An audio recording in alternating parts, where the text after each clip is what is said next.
கடவுள் இல்லைன்னா தெய்வம் என்னமோ நம்மளுக்கு மேல எட்டி பிடிக்க முடியாத ஒரு இடத்துல வச்சுட்டு, அதாவது கடவுள் வந்து அங்கதான் இருக்காரு, நம்மளாம் வந்து வணங்கதான் முடியும் அப்படின்னு சொல்லிட்டு ஒரு தூரத்துல வந்து ஒரு கற்பனையில வாழ்ற சமயம் இல்லை. கடவுள அந்த தெய்வ சக்தியை நான் உணரணும், நான் ஃபீல் பண்ணணும், நான் உணர்வு பூர்வமா அதை நான் வாழணும். அதாவது knowing is something, but feeling and experiencing ஒரு விஷயமா இல்லையா?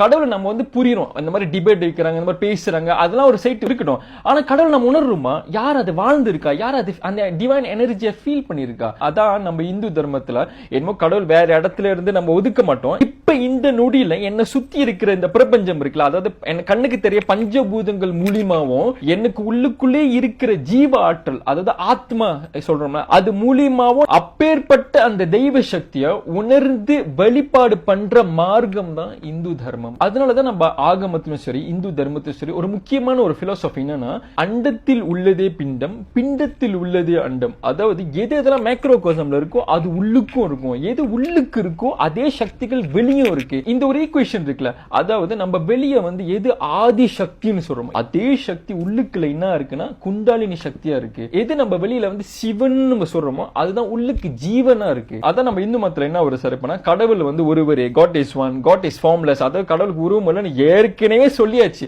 ஆனா சொல்லி எப்படி அந்த கடவுள் நம்ம டேப் பண்ண முடியும்? எப்படி அந்த கடவுள் மூலமா நம்மள பெனிஃபிட் ஆக முடியும்?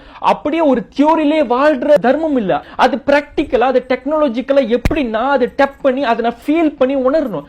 அப்படிதான் எத்தனை பேர் பீப்பிள் ஹவ் ஃபெல்ட் அந்த யோகா முறையா இருக்கும் சரி, அந்த குண்டலினியா இருக்கும் சரி, அந்த தெய்வ மந்திர சக்தியா சரி, எத்தனை பேர். அதுதான் இந்து மதம் யாரை கன்வெர்ட் பண்ண தேவையில்ல, இந்த சக்தியை உணர்ந்து அவங்களாவே இதை புகழ வந்து உணர ஆரம்பிக்கிறாங்க. அதுதான் அதோட சிறப்பு. அதாவது ஏட்ல இருக்கிற புக்ல இது வச்சு இது ரிஃபர் பண்ணி சொல்ற விஷயம் இல்ல, அதாவது இது உள் வாங்கி இதுக்கு டெஸ்டிமோனியா இருக்காங்களா ஆளுங்க, வாழ்ந்துட்டு இருக்காங்களா. Not merely believing, not merely நான் வந்து இந்த புக் படிக்கிறேன், இதை டிபேட் பண்றேன், அப்படி இல்ல. அது டிவைனா மாறி ஒருத்தன் கடவுளா மாறி காமிக்குது. அதுதான் இந்து மதத்தோட சிறப்பு. இந்த ஒரு வரியை எடுத்து இதுதான் சொல்லிட்டு நம்ம வந்து காலத்தை போக்கல, இந்த மார்க்கத்தை பின்பற்றி அவங்களாவே கடவுளா மாறின எத்தனை பேர் இருக்காங்க.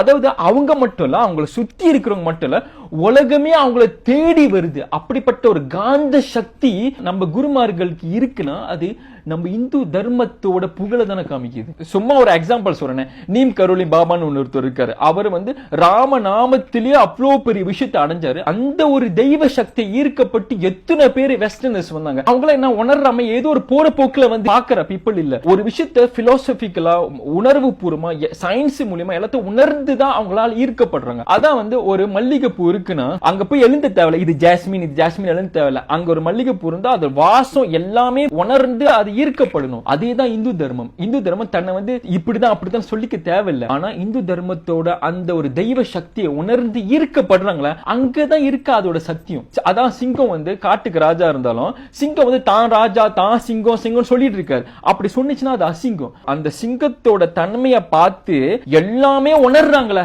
அதாவது எதுவுமே கன்வெர்ட் பண்ணாமலே உணர்றாங்களே, அப்பேற்பட்ட புகழ் உலகத்துல இந்து தர்மத்துக்கு தான் இருக்கு.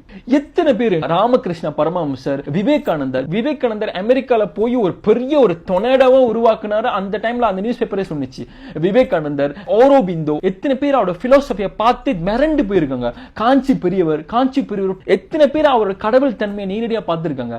சாய்பாபா, பரமஹம்ச யோகானந்தர், அமிர்தானந்தா, அம்மாச்சின்னு சொல்றவங்க எத்தனை பேர் இவங்க அவங்க அந்த இந்து தர்மத்தால வாழ்ந்து அவங்களாவே ஒரு தெய்வ பிறவியா ஆவனாங்களா. அந்த ஒரு மேன் டு காட் ஈக்குவேஷன் கொடுத்தது இந்து தர்மம் தானே. மண்ணிலிருந்து ஈசனுக்கு போறதுக்கு மார்க்கம் தான் மனுஷன்னு சொன்ன தர்மம் தானே இந்து தர்மம்.